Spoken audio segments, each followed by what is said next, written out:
meus amigos, estamos de volta com a aula da Lei 8.112. No último encontro, nós tratamos sobre um assunto da estabilidade. Lembram-se? Estabilidade após 3 anos, né, de efetivo exercício. E agora nós trataremos sobre as hipóteses de vacância. Falaremos desse tema que é muito importante e muito cobrado nos concursos públicos, que é justamente sobre a vacância, né? O que é vacância? O primeiro ponto que nós temos aí que entender é justamente o que é vacância. A vacância, meus amigos, ela pode ser entendida como o quê? Como um acontecimento pelo qual o servidor deixa de ocupar o cargo público. Ou seja, ele deixa o cargo público vago, né? Possibilitando nesse momento o quê? O seu provimento por uma outra pessoa, né? Então nós temos aí o acontecimento onde o servidor deixa o cargo público vago e possibilita que o seu provimento por uma outra pessoa.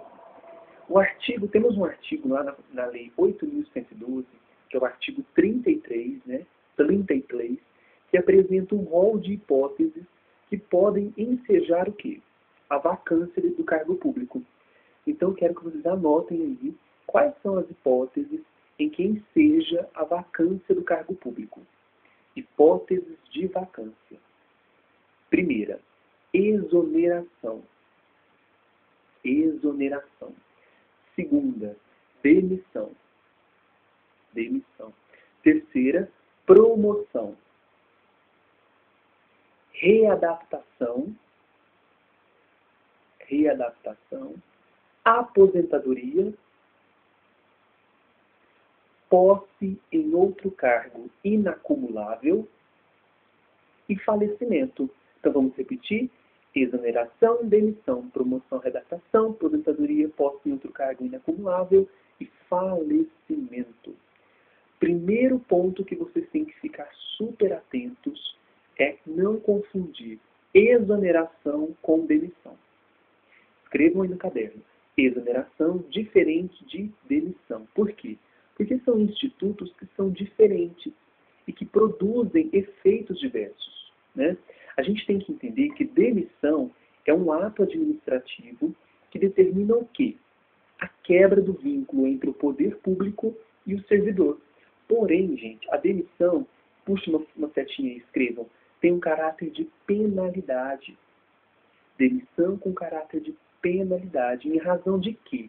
Em razão do cometimento de alguma infração funcional grave. Então, demissão está relacionada com penalidade.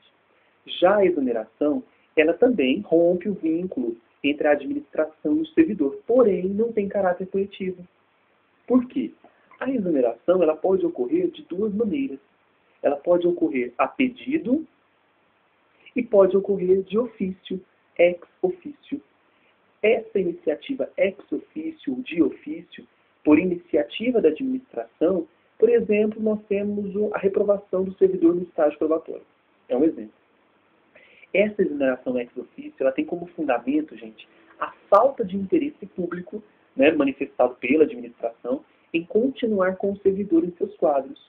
Isso fica muito claro, por exemplo, na dispensa de um servidor proveniente da necessidade de adequação aos limites orçamentários determinados em lei.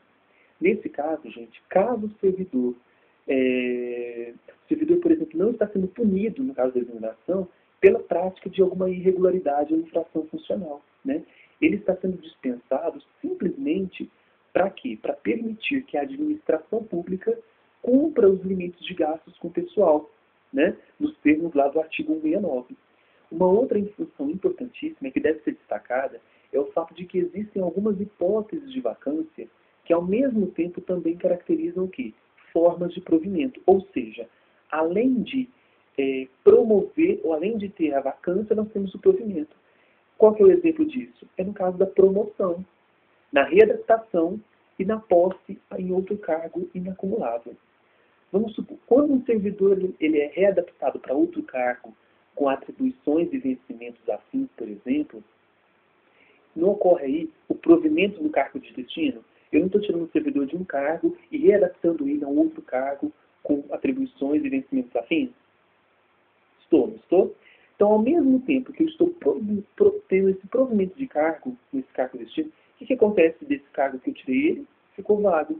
Está vendo que está esse duplo instituto de provimento para outro cargo e de vacância nesse outro. Então, readaptação é um caso de provimento e vacância.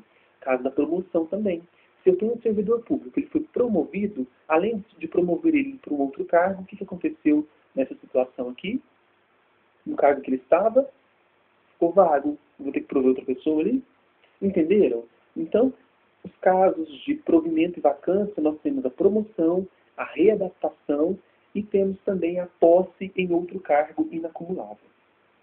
Entenderam? Agora nós falaremos sobre duas outras hipóteses de vacância, que é a remoção e a redistribuição. São uma das hipóteses que mais causa confusão nos concurseiros. Então, por isso que nós separamos um momento só para falar dessas hipóteses. Então, anote aí. Remoção e redistribuição. Inicialmente, é importante, gente, que você saiba que a remoção e a redistribuição, elas não são formas de provimento de cargos públicos. Claro, né? Nós já falamos aí que são formas de vacância, né?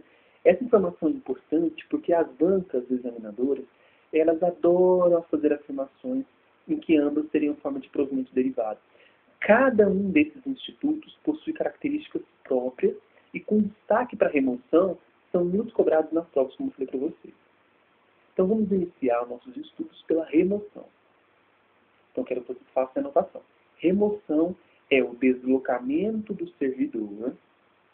Remoção é o deslocamento do servidor a pedido ou de ofício no âmbito do mesmo quadro com ou sem mudança de sede. Então, remoção é o deslocamento do servidor a pedido ou de ofício no âmbito do mesmo quadro com ou sem mudança de sede. Vai ocorrer a remoção, por exemplo, quando um servidor do INSS ele é deslocado da cidade de Belo Horizonte, Minas Gerais, lá para a cidade de Paraupebas, no estado do Pará. Nesse caso, a gente percebe que o servidor ele continua exercendo suas funções no âmbito do quadro do INSS, porém em uma outra cidade. A remoção ela também pode ocorrer, sem a necessidade de mudança de sede. Isso acontece, por exemplo, quando um servidor, por exemplo, do INSS é deslocado de uma unidade localizada no bairro X para a mesma unidade, para uma outra unidade, por exemplo, localizada no bairro Y na mesma cidade. Já a remoção ex officio, ou seja, de ofício, ela não exige prévia concordância do servidor. Por quê? Ela ocorrerá no exclusivo interesse da administração. Assim, caso a administração ela entenda que o interesse público justifique a remoção do servidor para outra localidade, poderá fazê-lo. A fim de evitar perseguições políticas e garantir o respeito ao princípio da impessoalidade, é imprescindível que o ato administrativo de remoção, ou seja, do ex officio, ele seja motivado. Por quê? Somente assim será possível combater qualquer possibilidade de desvio de poder da autoridade responsável pela edição do ato. Existem duas espécies de remoção a pedido do servidor, né? Na primeira esfera, na primeira espécie, a administração ela irá analisar o pedido do servidor e discricionariamente ela vai decidir com fundamento no interesse público. Assim, se for conveniente, se for oportuno, ela vai conceder a remoção. Caso contrário, simplesmente ela vai fazer o quê? Indeferir o pedido. Certo? Por outro lado, existem situações que podem obrigar a administração a deferir o pedido de remoção do servidor, configurando como um ato o quê? Vinculado. Essas hipóteses estão lá no artigo 36 da 8.112, no inciso 3. Quais são essas hipóteses? Para acompanhar cônjuge ou companheiro, também servidor público, civil ou militar, de qualquer dos poderes da União, dos Estados, do Distrito Federal e dos municípios, que foi deslocado no interesse da administração, por motivo de saúde do servidor, cônjuge, companheiro ou dependente, que viva às suas expensas e conste do seu assentamento funcional, condicionado à comprovação por junta médica oficial, e em virtude de processo seletivo promovido na hipótese em que o número de interessados for superior ao número de vagas, de acordo com com as normas pré-estabelecidas pelo órgão ou entidade em que aqueles estejam lotados. A gente tem que tomar muito cuidado, gente, para não confundir remoção e transferência. A primeira, ou seja, a remoção, ela não é considerada forma de provimento, ao contrário do que ocorria em relação à segunda, né, que estava prevista, quando fala estava prevista no inciso 4 do artigo 8º da 8.112, entre as várias formas de provimento. O artigo 23 da 8.112, gente, posteriormente foi revogado pela Lei 9.527, que definia transferência como passagem do servidor estável de cargo efetivo para outro de igual denominação, pertencente ao quadro de pessoal diverso. Mesmo antes de ser revogada, a transferência ela já havia sido declarada inconstitucional pelo STF. Tá? Portanto, caso encontre alguma referência em prova da expressão transferência como forma de deslocamento, né, lembre-se que esse instituto que não existe. Escreva aí, transferência, coloca um X, não existe. Passamos agora a falar um pouquinho sobre a redistribuição. Né? Se você entendeu a remoção do servidor, você vai entender a redistribuição. A redistribuição está no artigo 37, né, onde define como que um deslocamento de cargo de provimento efetivo. Se remoção é o deslocamento do servidor, a redistribuição é o deslocamento do cargo ocupado ou vago no âmbito do quadro geral de pessoal para outro órgão ou entidade do mesmo poder, com prévia apreciação do órgão central do Sistema Integrado de Pessoa Civil da União. A redistribuição ela tem por objetivo ajustar a alotação e a força de trabalho às reais necessidades da administração, inclusive nos casos de reorganização, extinção ou criação de órgão ou entidade. Na redistribuição, como a gente falou, ocorre o deslocamento do quê? Do cargo, e não do servidor, como ocorre na remoção. Mas só que a gente tem que se atentar muito no seguinte: se o cargo estiver provido, o servidor é deslocado junto com ele. Então pega a cadeirinha com o servidor e desloca ele. Certo? A redistribuição, ela sempre, ela ocorrerá ex officio. Sempre. Já a remoção, não, ela é o quê? Ou pedido ex officio, né? Então a gente tem que observar que a redistribuição sempre ocorrerá ex officio, observando quais preceitos: interesse da administração, equivalência de vencimentos, manutenção da essência das atribuições do cargo, vinculação entre os graus de responsabilidade e de complexidade das atividades, mesmo nível de escolaridade, especialidade ou habilitação profissional, compatibilidade entre as atribuições do cargo e as finalidades institucionais do órgão ou entidade. Essas são as situações. Né? Nos casos de reorganização ou extinção de órgão ou entidade, extinto o cargo ou declarada sua desnecessidade, o servidor estável que não for redistribuído, ele será deslocado, será colocado em disponibilidade até o seu adequado aproveitamento. Entretanto, caso não seja colocado em disponibilidade, poderá ser mantido sob o quê? Sob responsabilidade do órgão central do CIPEC e ter exercício o quê? Provisório em outro órgão ou entidade até o seu adequado aproveitamento. Ok?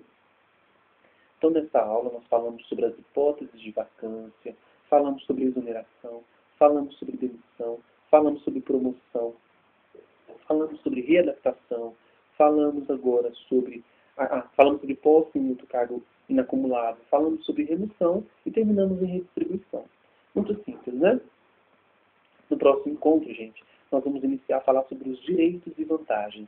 Falaremos sobre o din-din, sobre o vencimento, sobre a remuneração.